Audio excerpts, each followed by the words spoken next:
We are around 80,000 plus employees across the globe. We have a physical presence in 68 countries.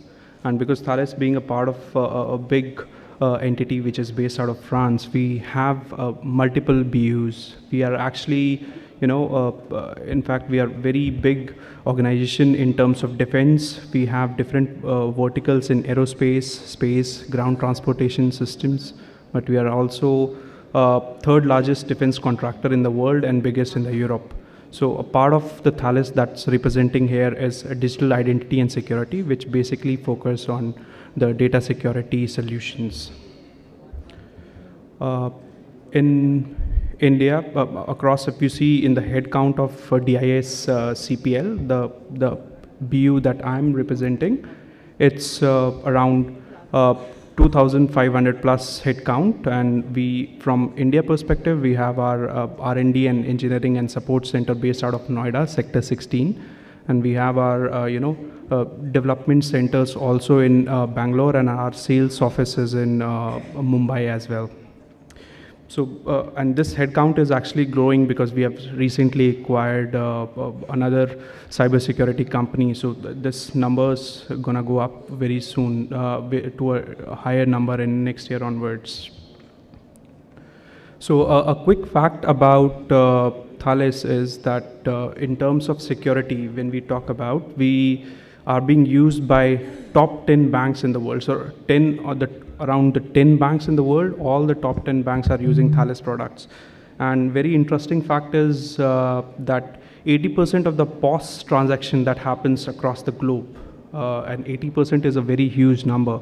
If you tap onto a device every time you purchase something, or if you go to a fuel station and you use your card, these are all POS terminals. So 80% of that POS terminals are actually secured using Thales products.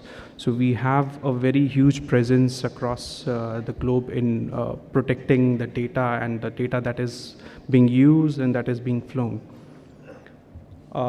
So with that context, we will be, the session for today gonna be around digital transformation and the challenges. A very specific emphasis on one of the threat, which is ransomware threat, and then how Thales product actually helps organization mitigate these kind of threats and actually help in the organizations to do or aid in the digital transformation. So for all the people out there, we have to actually give up to the government entities and all the people that are actually taking a participation in working, that you are making things better for us. Few years down the line, if we can see that things have really changed drastically. There are citizen-centric solutions. There are digital innovation and transformation that is happening at each and every site. If you see smart cities, these projects have been around in the globe, around in the Indian city for a couple of years. And not just that, from a banking side, from the SEBI side and other things, there's a lot of transformation that is happening. But with these transformations, actually, there's couple of problem areas that we have also identified.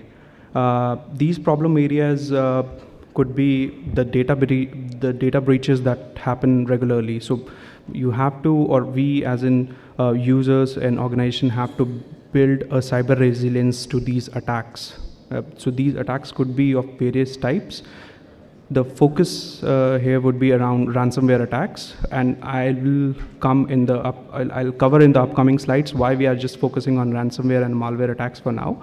But there's another aspect, which is insider threat. You can always train your employees. You can always ask them to perform and practice the best security measures. But at any given point of time, you see the number one, the organizations which are being threatful of as of now are threatful of their insider organization or insider users getting compromised. The second part of second roadblocker in this digital transformation is the regulatory compliance or guidelines that is around there globally, and from the Indian perspective, there are recent guidelines which have come up for organizations to meet.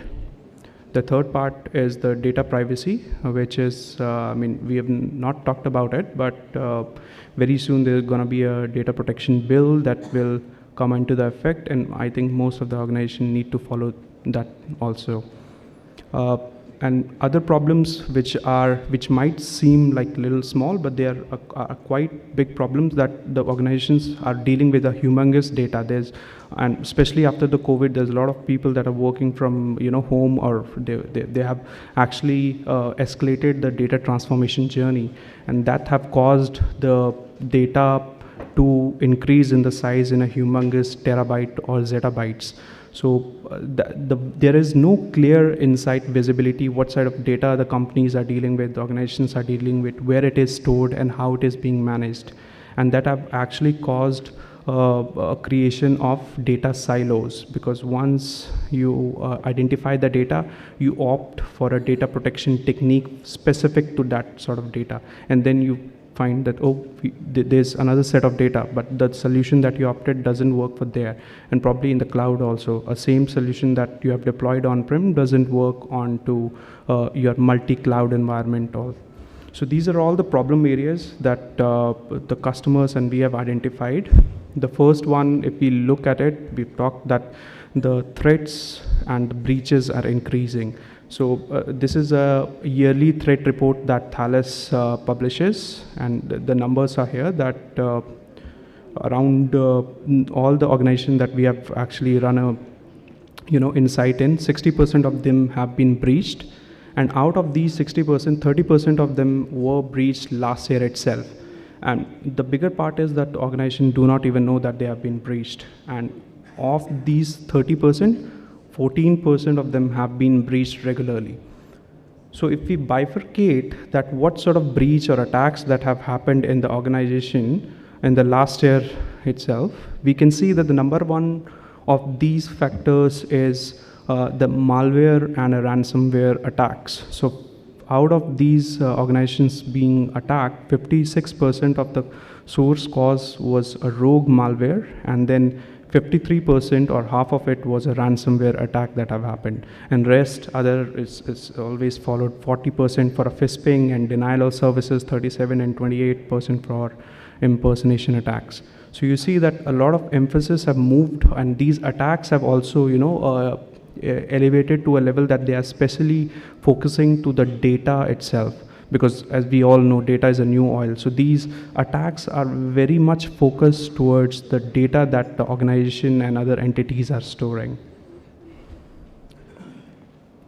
We might skip this slide, but yeah, as an attack, you can see that once the organization is compromised, basically the trust is lost from the organization. There are other aspects which is also lost, that 14% of the brand values and 9% of the customer loss and financial loss and other things.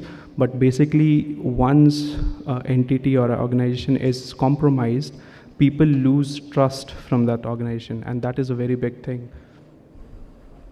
So I'll not go in depth about how we are preventing these kind of attacks, but just a quick overview about the technologies that we have employed, because as a fact, we have around $1 billion, 1 billion euros of actually R&D that we do in Thales, and as a part of that R&D process, we have derived a solution which actually can prevent organization from these kind of attacks. So because as we said, we are a data centric and data security company, we have worked, or we have created some solutions which are actually can prevent from these ransomware and malware attacks. One such technique is transparent encryption, which basically encrypts the underlying OS and critical data, and it can whitelist what processes should have the access to those data. So a rogue ransomware or a rogue process would not even be able to read the data out of your critical file or critical folder, but it won't even be able to double encrypt the data. So we have other such approaches also, but this is one of them.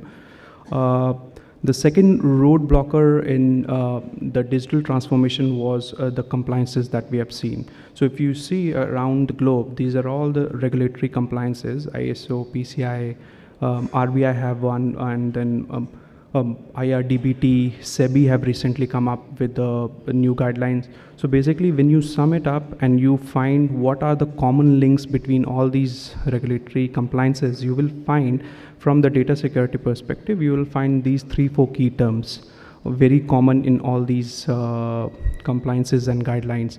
The number one is encryption and tokenization. The second is the access control, and the third is the secure key management. So when we have to look into depth, once we understand that, okay, these are the key terms, and we go and deploy our encryption, access control, secure key management, we end up creating a siloed approach. So that's what I was talking about initially, that if your data is stored at a storage server, you go on and deploy a solution which only covers or protects you from a storage side. Then you go on and deploy some databases on the cloud side, maybe on the data lake side or application side. So in the end, you end up creating siloed approach, which is not only very difficult to manage, but it is also complex, and it creates a lot of audit challenges. This is very common name across the globe, Gartner, and what Gartner have to say in their 2022 roadmap for data security convergence is that instead of opting for a siloed approach, organizations should opt for a centralized solutions which can be deployed.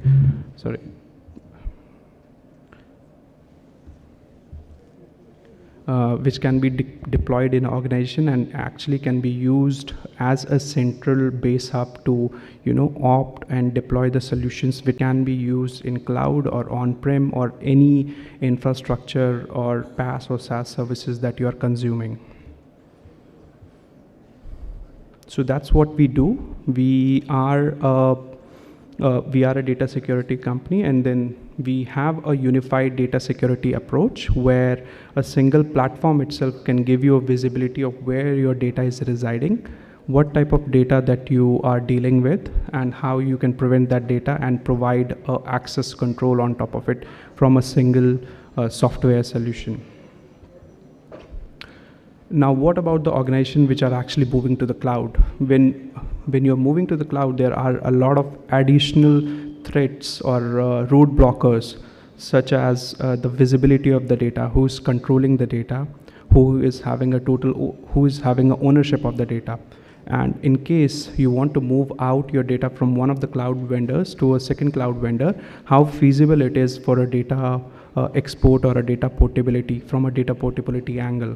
And the last part is the repatriation. Example, if you have to move out of the data, if you have to move the data out of your cloud to an on-prem site, how feasible it is for you. So these are all the questions that organizations are asking when they are opting for this cloud journey. And initially we started on a cloud journey, but the reality is that a lot of organizations are just cannot rely on a single cloud platform. They are actually moving to a multiple cloud or multi-cloud environment, which basically increases the audit and increases the responsibility of the security team to properly manage how the keys and the data is moving from one cloud vendor to a second cloud vendor. So again, for this, we have a solution which actually takes control for the data that is moving from on-prem to the cloud, or probably from one cloud to the second cloud vendor, and you could be subscribed to any of the cloud vendors out there. It could be SAP, Salesforce, Oracle, Google, or AWS or Azure.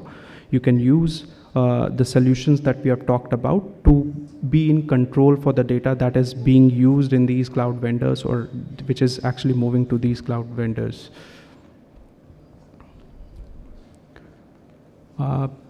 So coming back to this same topic, we have the solution which discovers the critical data. You can classify the data, and once you have classified the data, you can opt for any of the protection techniques. If you want to encrypt at an OS level, if you want to encrypt at a database level, at an application level, or at a microservices level, all the solutions are always available for organization to choose. And once they have opted for these encryption techniques, the later part, the encryption keys are decoupled, or they are moved away from our encrypted data and kept in a secure environment, which is a KMS solution, or it can be a HSM solution, and a strong access control policies are deployed on top of it.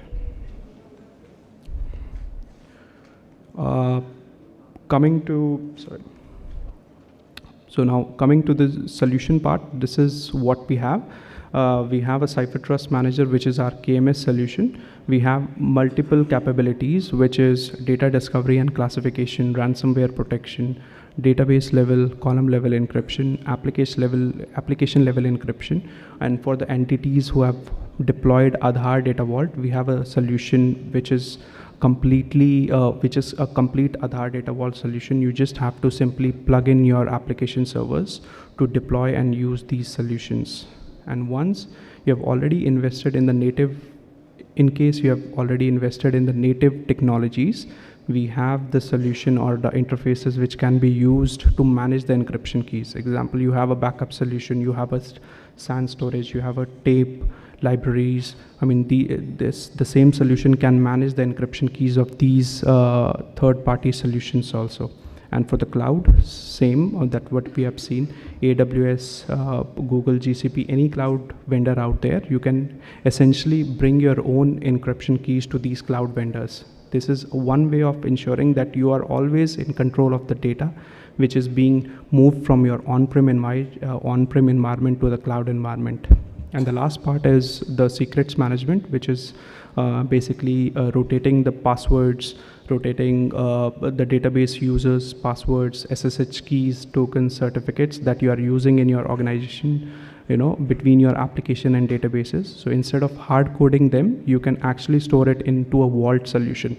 So the complete solutions are all provided from a same Cipher Trust offering, which is available in a software and a hardware format. And to end this, we are actually able to secure the data. It can be protected at any level. It can be at application level, database level, containers level. It can be delivered whether it's on-premise or from the hybrid environment on cloud, or can be delivered as a service. And if you are dealing with any sort of data, it could be a IP data, big data, financial data, anything that you are dealing with can all be protected and secured. So that's pretty much it from my side. If you have any further questions, we are at the booth. I'm happy to answer the questions. Thank you.